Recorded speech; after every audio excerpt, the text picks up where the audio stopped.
Hello అండి అందరికీ. అభ్యసనంలో గత పరీక్షలో ఇచ్చిన ప్రశ్నలు అయితే చేద్దాము. ఇది అకాడమిక్ బుక్ అండి, సైకాలజీ అకాడమిక్ బుక్లో మనకి వైయక్తిక భేదాల్లో ఆల్రెడీ గత పరీక్షలో ఇచ్చిన ప్రశ్నలు అండ్ ప్రాక్టీస్ బిట్స్ అన్నీ కూడా వీడియోస్ అయితే ఉన్నాయి నా ఛానల్లో. ఎవరికైనా కావాలంటే చూడండి. ఇప్పుడు అభ్యసనంలో గత పరీక్షలో ఇచ్చిన బిట్స్ అయితే చేద్దాము. దాని తర్వాత మూర్తిమత్వంలో బిట్స్ కూడా చేద్దాము. నిన్నటి వీడియోలో ఇంతవరకు చేసాము. ఇప్పుడు ఇక్కడ నుంచి అయితే చేద్దాము. ఒక సమస్యకు ఆధారం లేకుండా హఠాత్తుగా వచ్చే పరిష్కారం బ్రోనర్ బోధనా సిద్ధాంతంలో ఎలా చెప్పబడింది? అంటే ఒక సమస్యకు ఆధారం లేకుండా హఠాత్తుగా వచ్చే పరిష్కారం అన్నమాట. ఆధారం ఏది లేకుండా హఠాత్తుగా వచ్చే పరిష్కారం బ్రోనర్ బోధనా సిద్ధాంతంలో ఎలా చెప్పబడింది అంటే అంతర్బుద్ధి చింతన అన్నమాట. ఓకేనా. హెర్బర్ట్ సోపానాలలో పునర్విమర్శ యొక్క ప్రధాన ఉద్దేశం ఏంటంటే అభ్యసించిన భావనలను దృఢపరచడం. సిసిఈ ప్రకారం పని అనుభవం కంప్యూటర్ విద్యా బోధనకు బాధ్యత వహించే ఉపాధ్యాయుడు. చూడండి, సిసిఈ ప్రకారం పని అనుభవం కంప్యూటర్ విద్యా బోధనకు బాధ్యత వహించే ఉపాధ్యాయుడు గణిత ఉపాధ్యాయుడు అనమాట. ఓకేనా. కంప్యూటర్ విద్యా బోధనకు బాధ్యత వహించే ఉపాధ్యాయుడు గణిత ఉపాధ్యాయుడు. పిల్లవాడి అభ్యసనాన్ని ప్రభావితం చేసే వ్యక్తిగత కారకం ఆత్మవిశ్వాసం లేకపోవడం. ఓకేనా. ఆత్మవిశ్వాసం లేకపోవడం. కార్యసాధక నిబంధనం శాస్త్రవేత్త ఎవరు? స్కిన్నర్. పావ్లోవ్ మనకు వచ్చేసి శాస్త్రీయ నిబంధనం. కోహ్లర్ అంతర్దృష్టి నిబంధనం. బందూరా పరిశీలన సిద్ధాంతం బందూరా అనమాట. స్కిన్నర్ వచ్చేసి సాధక స్కిన్నర్ అని గుర్తుపెట్టుకోమన్నాను మీకు. ఇక్కడ కోయిలకి అంతర్దృష్టి ఉంటుందని కోహ్లర్ అని అయితే గుర్తుపెట్టుకోమన్నాను. శాస్త్రీయ నిబంధనం. పరిశీలన నిబంధన వచ్చేసరికి మనకి పరిశీలన సిద్ధాంతం బందూరా. ఓకేనా. ఒక విద్యార్థి గణితమునకు సంబంధించిన ఇంటి పనిలో మొదటి 3 లెక్కలను చేయలేకపోయాడు. తరువాత ఉన్నవి తను చేయగలిగినవే అయినా చేయలేదు. దీనికి గల కారణాన్ని వివరించే అభ్యసన నియమము. అంటే ఇక్కడ ఒక విద్యార్థి గణితమునకు సంబంధించిన మొదటి 3 లెక్కలను చేయలేకపోయాడట. తరువాత ఉన్నవి తను చేయగలిగినవే అయినా చేయలేదన్నమాట. దీనికి గల కారణాన్ని వివరించే అభ్యసన నియమం ఏంటంటే ఫలిత నియమం అన్నమాట. ఓకేనా. వివరించే నియమం ఫలిత నియమం. నెక్స్ట్ బిట్ చూడండి. జ్ఞానాత్మక రంగంలో ప్రాథమిక స్థాయి లక్ష్యం ఏంటి? మనకి ఇక్కడ జ్ఞానం, తర్వాత అవగాహన, తర్వాత వినియోగం, విశ్లేషణ, సంశ్లేషణ, మూల్యాంకనం వస్తాయి. చూడండి, ఆ 3 రంగాల్లో ఉన్నవన్నీ కూడా ఆర్డర్ ప్రకారం కూడా గుర్తుండాలని చెప్పి మనకి బిట్ అయితే తెలియచేసింది. ఫస్ట్ది ఏంటి అన్నారు? జ్ఞానం. కాబట్టి ఆ 3 రంగాల్లో ఉన్నవంటే జ్ఞానాత్మక, భావావేశ, నెక్స్ట్ మానసిక చలనాత్మక రంగంలో ఉన్న అంశాలన్నింటినీ గుర్తుపెట్టుకోవాలి. మళ్ళీ దేని తర్వాత ఏది అనేది కూడా ఇక్కడ గుర్తుపెట్టుకోవాలి. క్రింది వానలో విభిన్నమైన దానిని గుర్తించండి అని ఇచ్చాడు. ఏంటేంటి? అమ్నీషియా, అవరోధం, ఫ్యూగ్, గుర్తింపు. ఇక్కడ మనం చూసుకున్నట్లయితే డిఫరెంట్గా ఉన్నది ఏంటంటే మనకి గుర్తింపు అనమాట. డిఫరెంట్గా ఉన్నది గుర్తింపు. ఎందుకంటే ఇక్కడ ఇవన్నీ కూడా విస్మృతి కారకాలు. ఇవన్నీ కూడా మనకి అమ్నీషియా, ఫ్యూగ్ మరియు అవరోధం అనేవి విస్మృతి కారకాలు అనమాట. అవరోధం ఒకటి వస్తుంది. నెక్స్ట్ అపసామాన్య విస్మృతిలో ఈ 2 ఉంటాయి. ఓకేనా. అవరోధం కూడా విస్మృతి కారకం. విస్మృతి కారకాల్లో అపసామాన్య విస్మృతిలో అమ్నీషియా మరియు ఫ్యూగ్ ఈ 2 వస్తాయి అన్నమాట. ఓకేనా. గుర్తింపు వచ్చేసరికి స్మృతి మాపన పద్ధతుల్లోకి వచ్చేస్తుంది అనమాట. ఈ గుర్తింపు అనేది స్మృతి మాపన పద్ధతుల్లో మనకి గుర్తింపు, పునరభ్యసన, పునర్విమర్శ, రెడింటిగ్రేటివ్ అని మనకి 4 ఉంటాయి అన్నమాట. కాబట్టి ఈ 3 చూసుకున్నట్లయితే విస్మృతి కారకాల్లోకి వస్తాయి.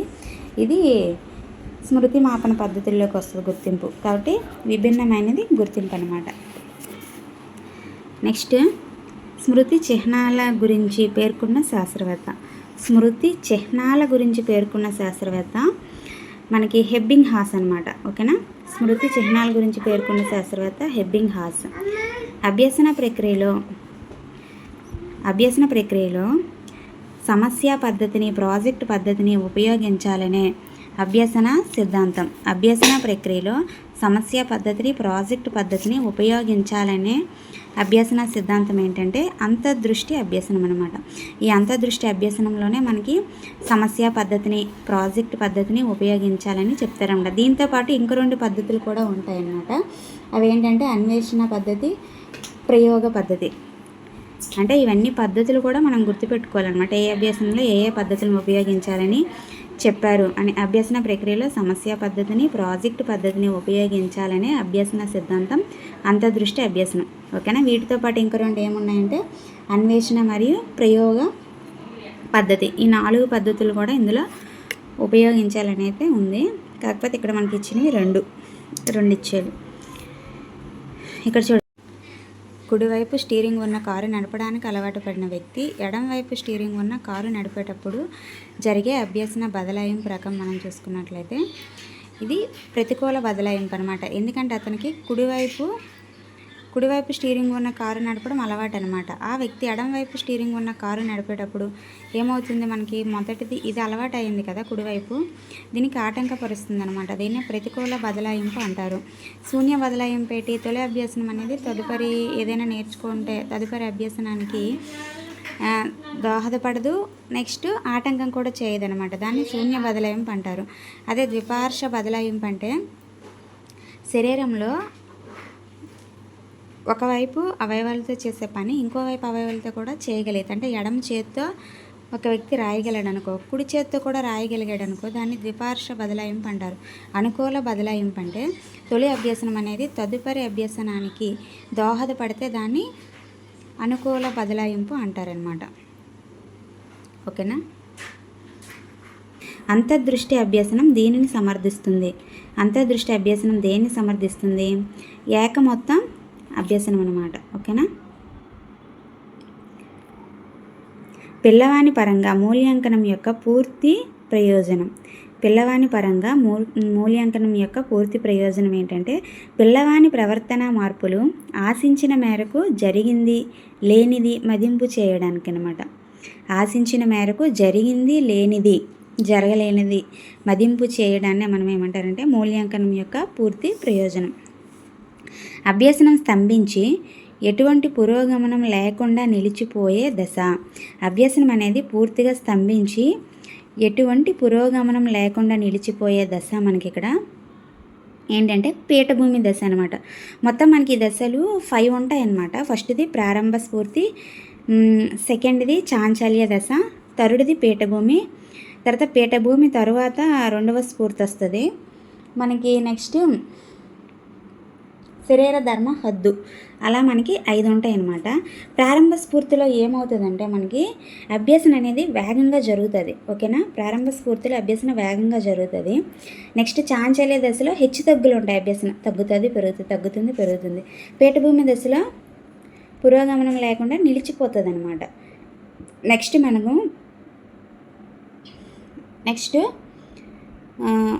4th దశలో మనకి ఏముంటుందంటే పీఠభూమి తరువాత 2వ స్ఫూర్తిలో మనకి ఏం జరుగుతుందంటే మనం కొన్ని అభ్యసన ఉపకరణాలను వాటిని ఉపయోగించి మళ్ళీ చదవడం వల్ల మళ్ళీ పునరభ్యసన అనేది మనకి స్టార్ట్ అవుద్ది అనమాట. మళ్ళీ పెరుగుదల అనేది అభ్యసనలో పెరుగుదల ఏర్పడుతుందంటే అభ్యసన జరుగుతుంది, పెరుగుదల అనేది ఏర్పడుతుంది. తర్వాత చివరి దశ శరీర ధర్మ హద్దుకు వచ్చిన తర్వాత ఇంకా మనకి ఎటువంటి అభ్యసన అనేది జరగదు, అభ్యసన అనేది నిలిచిపోతుంది అనమాట. ఓకేనా. ఇక్కడ మనకి ఆన్సర్ ఏంటంటే పీఠభూమి దశ. నెక్స్ట్ క్రింది వానిలో ఒకటి కార్యసాధక నిబంధనపై ఆధారపడిన స్వీయ అభ్యసన ప్రక్రియ. కార్యసాధక నిబంధనపై ఆధారపడిన స్వీయ అభ్యసన ప్రక్రియ కార్యక్రమయుత అభ్యసనం. కార్యక్రమయుత అభ్యసనం. పరీక్షలలో ఇచ్చే బహుళైచ్ఛిక ప్రశ్నలు ఈ స్మృతి అభ్యసనానికి సంబంధించినవి. ఏంటంటే గుర్తింపు. Option 3 correct answer. నెక్స్ట్, ఒక అబ్బాయి తన తరగతిలో చదువులో మొదటి స్థానంలో ఉండాలని బాగా చదివి మొదటి స్థానం సంపాదించాడు. ఇక్కడ ప్రేరణ రకం. ఓకేనా. ఒక అబ్బాయి తన తరగతిలో చదువులో మొదటి స్థానంలో ఉండాలని బాగా చదివి మొదటి స్థానం సంపాదించాడు. ఇక్కడ ప్రేరణ రకం ఏంటి? అంతర్గత ప్రేరణ. ఓకేనా, అంతర్గత ప్రేరణ. నెక్స్ట్ బిట్ చూడండి. ఎన్కోడ్ రూపంలో ఉన్న స్మృతి చిహ్నాలు డీకోడ్ అయి అసలు రూపాన్ని పొందే ప్రక్రియ. మనకి ధారణ, జ్ఞప్తికి తెచ్చుకోవడం, గుర్తింపు, పునరభ్యసనం ఆప్షన్స్ ఇచ్చాడు కదా. యాక్చువల్గా ఇవి 3 రకాల అభ్యసన సోపానాలు ఉంటాయన్నమాట. ఫస్ట్ది ఎన్కోడింగ్, నెక్స్ట్ ధారణ, థర్డ్ది రిట్రైవల్ అనమాట. దీన్నే జ్ఞప్తికి తెచ్చుకోవడం అంటారు. ఫస్ట్ మన ఎన్కోడింగ్ చూసుకున్నట్లయితే, ఎన్కోడింగ్ అంటే ఏంటంటే జ్ఞానేంద్రియాల ద్వారా పొందిన సమాచారాన్ని మనం చిహ్నాల ద్వారా గుర్తుపెట్టుకున్నాం అనుకో, దాన్ని ఎన్కోడింగ్ అంటారనమాట. ఎన్కోడింగ్ అంటారు. ధారణ అంటే మనం ఏంటంటే మనం దేన్నైనా చదివి అభ్యసించిన దాన్ని ఎంతకాలం గుర్తించుకున్నామో తెలియచేసేది మనకి ధారణ అనమాట. రిట్రైవర్ అంటే జ్ఞప్తికి తెచ్చుకోవడం. అంటే మనం కళ్ళతో మన జ్ఞానేంద్రియాలతో చూసిన దానిని, అనుభవాలను అన్నింటినీ కూడా చిహ్నాల రూపంలో గుర్తుపెట్టుకుంటే ఎన్కోడింగ్. లాస్ట్కి రిట్రైవల్ లేదా జ్ఞప్తికి తెచ్చుకోవడం అంటే ఫస్ట్ మనం చిహ్నాల రూపంలో ఉంచుకున్నాం కదా, గుర్తుపెట్టుకున్నాం కదా, ఆ చిహ్నాలని మళ్ళీ యథార్థాల్లోకి మార్చుకోవడాన్ని జ్ఞప్తికి తెచ్చుకోవడం అంటారనమాట. ఇదిగోండి, చిహ్నాలు అనేవి డీకోడ్ అయి అసలు రూపాన్ని పొందే ప్రక్రియ జ్ఞప్తికి తెచ్చుకోవడం. నెక్స్ట్ బిట్స్ నెక్స్ట్ వీడియోలో చేద్దాము. వీడియో నచ్చితే లైక్ చేయండి. నెక్స్ట్ బిట్స్ మీ వరకు రావాలంటే ఖచ్చితంగా సబ్స్క్రైబ్ చేయండి. Thank you for watching.